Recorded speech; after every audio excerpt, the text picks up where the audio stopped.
Hello बच्चों, let's read the question. The question says statement 1 is change in internal energy in the melting process is due to change in internal potential energy.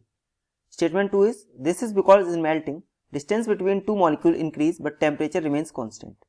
अब statement option A है statement 1 is true, statement 2 is true, statement 2 is correct explanation of statement 1. Statement B option B is statement 1 is true, statement 2 is true but 2 is not a correct explanation of 1. Option C is statement 1 is true but statement 2 is not true. Option D statement 1 is false but statement 2 is true. देखिए question में क्या दिया गया है, ये हमारा statement question है. इसमें हमें बताना है कि स्टेटमेंट 2 हमारा करेक्ट एक्सप्लेनेशन है कि नहीं. तो देखिए सबसे पहले की कॉन्सेप्ट समझेंगे. तो की कॉन्सेप्ट यहाँ पे हमारा क्या हो जाएगा, in melting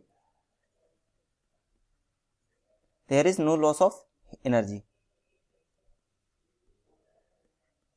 no loss of heat, और हम कह सकते हैं हमारा डेल्टा क्यू कितना होता है, 0. तो देखिए अब स्टेटमेंट 1 देखते हैं. Change in internal energy in the melting process is due to change in internal potential energy.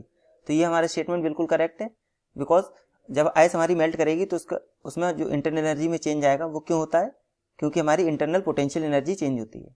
अब स्टेटमेंट 2 है this is because in melting distance between molecule increases but temperature remain constant. देखिए temperature हमारा constant रहेगा melting में. जैसे हम melting of ice की बात करें तो टेम्परेचर हमारा कांस्टेंट रहता है, बट डिस्टेंस बिटवीन जो मॉलिक्यूल्स होता है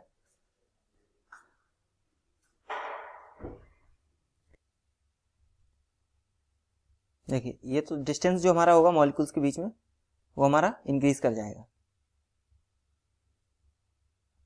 अब देखिए स्टेटमेंट 1 भी हमारा करेक्ट है, स्टेटमेंट 2 भी हमारा करेक्ट है. अब हम ऑप्शन देखते हैं. Statement 1 is true, statement 2 is true, statement 2 is correct explanation of statement 1. तो ये बिल्कुल हमारा करेक्ट ऑप्शन है. Statement 2 is the correct explanation of statement 1. Therefore option is the correct answer for this question. Hope you understood it well. Best of luck. Thank you.